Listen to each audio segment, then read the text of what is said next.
തിരുവനന്തപുരം ശ്രീകാര്യത്ത് കൊറിയറിലെത്തിച്ച നിരോധിത പുകയില ഉൽപ്പന്നങ്ങളുമായി യുവാവ് പിടിയിൽ. 61 കിലോ ഉൽപ്പന്നങ്ങളാണ് പിടികൂടിയത്.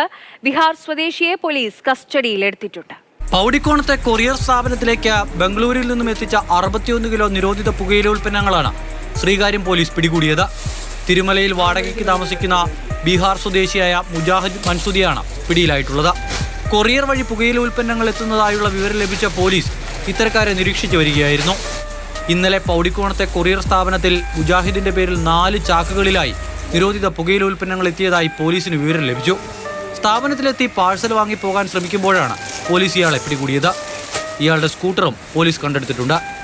മുൻപും പലതവണ ഇത്തരത്തിൽ നിരോധിത പുകയില ഉൽപ്പന്നങ്ങൾ വരുത്തിയിട്ടുണ്ടെന്ന് ഇയാൾ പോലീസിനോട് സമ്മതിച്ചു. മൻസൂദിന്റെ അന്യസംസ്ഥാന ബന്ധങ്ങൾ സംബന്ധിച്ച വിവരങ്ങൾ പരിശോധിച്ചു വരികയാണ് ശ്രീകാര്യം പോലീസ്.